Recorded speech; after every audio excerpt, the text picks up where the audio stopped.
छोड़िए, पाकिस्तान की सरकार सेना भीख मांग रही है, कटोरा लेके कभी अमेरिका कभी चीन के पास पहुंच जाती है, और उसके बाद आप लोग ये कह रहे हैं कि भाई इस तरह की चीज हो गई। दूसरा, आपकी तरफ से जिक्र किया गया राहुल गांधी का कि राहुल गांधी सवाल उठा रहे हैं। राहुल गांधी को छोड़िए, राहुल गांधी क्या कर रहे हैं क्या नहीं कर रहे, ये हमारे घर का मामला है, हम निपट लेंगे। आप लोगों के घर में क्या हो रहा है? आप अपने घरों की, पहले घरों में जो आग लगी हुई है उसको मिटाए। आसिम मुनीर को लेकर चर्चा की थी, आसिम मुनीर को लेकर डिस्कशन था कि फील्ड मार्शल कैसे बना दिया। जिस युद्ध का आप जिक्र कर रहे हैं उस युद्ध को लेकर एक सबूत पाकिस्तान की ना आवाम दिखा पाई, ना पाकिस्तान के आप लोग दिखा पाए, और आप लोग यहां आकर बेबुनियाद बात कर रहे हैं जिसका ना कोई सिर है ना पैर है।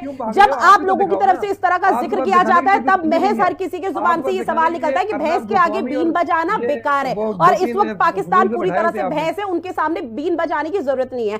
कर्नल भूषण दीवान जी, आपके पास आते हुए सर जरा जवाब दीजिएगा, किस तरह के ये तथ्य रख रहे हैं, सबूत इनके पास कुछ है नहीं और उलूल जुलूल बात करने के लिए डिबेट में बैठ जाते हैं। रितु जी, आपके स्क्रीन पे ये पढ़ रहे हैं कितने इनके एयरबेस टूटे हैं, ये क्या बता रहे हैं?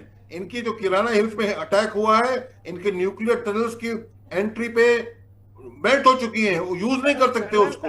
और किस डीजीओ ने आप बताएं, पाकिस्तान डीजीओ ने इंडियन डीजीएमओ को फोन किया था।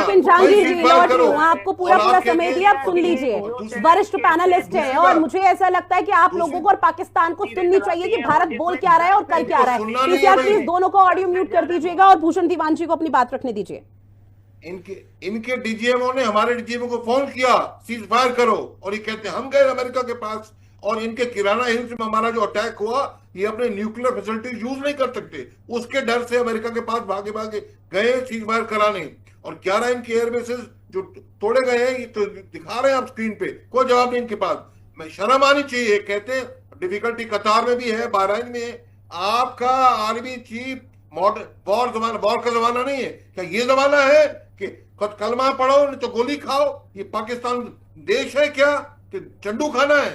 बताओ आप उसको प्रमोशन दे रहे हैं। इंडिया में होता तो नीचे गिरा देते, उसको डिमोशन कर देते। लड़ाई होती है। क्या जीडीपी आपका, क्या बात कर रहे हो आप? आपका जीडीपी देखा है, हमारा जीडीपी देखा है। आप हमें मारेंगे जैसे बांग्लादेश बना था, अभी देखना 4 टुकड़े बनना।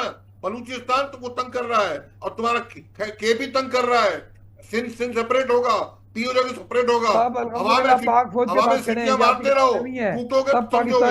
बांग्लादेश में ही कहते थे पाकिस्तान के साथ खड़ा है, बांग्लादेश वालों में था 93,000 सिपाही आपके बंदी बना ली हमने। और आप कहते हैं हम जीत गए। अयूब खान यही कहता था 65 में हम जीत गए, हमेशा यही कहते हो। शर्म आनी चाहिए, सच्चाई तो बोलो।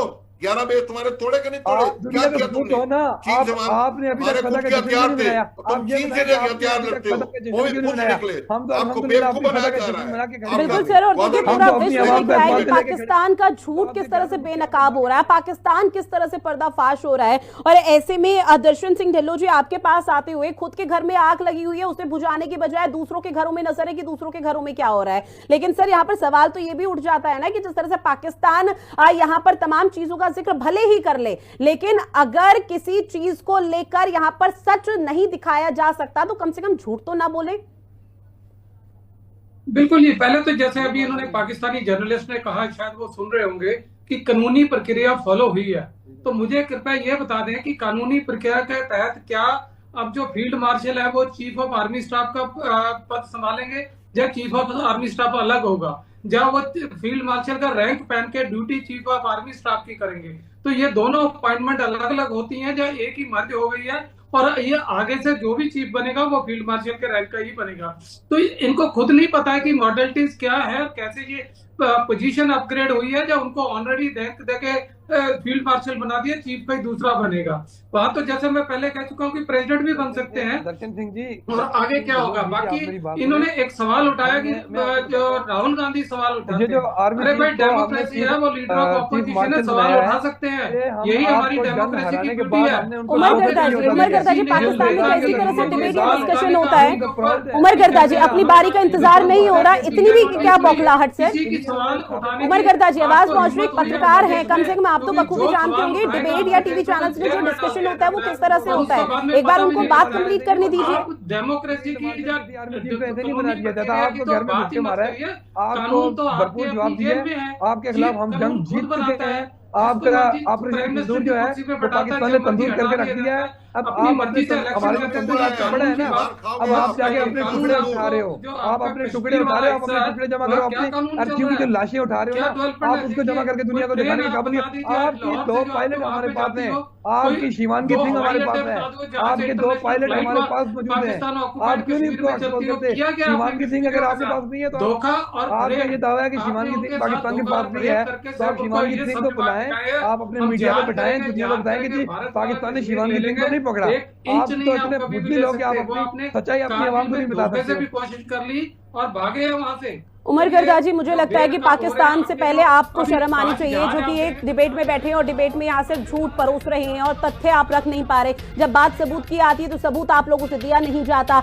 और आप लोगों की तरफ से ये कहा जाता है कि भैया भारत को धूल चटा दी। थोड़ी शर्म कीजिए, आप लोग बोल क्या रहे हैं नेशनल टेलीविजन पर, वो भी जिस डिबेट का आप हिस्सा हैं उसमें पाकिस्तान की अगर आवाम भी देख रही होगी वो थूक रही होगी कि कैसे तो गेस्ट है यहाँ पर, कैसे तो यहाँ पे पाकिस्तान के लोग बैठा रखे हैं जिनको ना शर्म का लिहाज है ना ही उनको इस बात का लिहाज है कि भैया अगर किसी तरह का कोई सच है तो उस सच को स्वीकार करें, चाहे वो एडवोकेट जहांगीर हो या उमर गर्दाजी हो। किसी को यहाँ पर कोई औचित्य या फिर कोई दायित्व, उनका ये अधिकार नहीं है कि वो इस तरह से यहाँ पर उलूल जुलूल बातों का जिक्र करे, लेकिन उसके बावजूद भी आप लोगों को थोड़ी बहुत भी शर्म यहाँ पर नहीं है। बहरहाल समय की कमी है, चर्चा को मुझे यही खत्म करना होगा क्योंकि मुझे नहीं लगता कि आप दोनों से किसी तरह का डिस्कशन करने की यहाँ पर कोई जरूरत भी है। आप सभी मेहमान हमारे साथ जुड़े और उसके लिए बहुत शुक्रिया इस महत्वपूर्ण विषय पर चर्चा करने के लिए।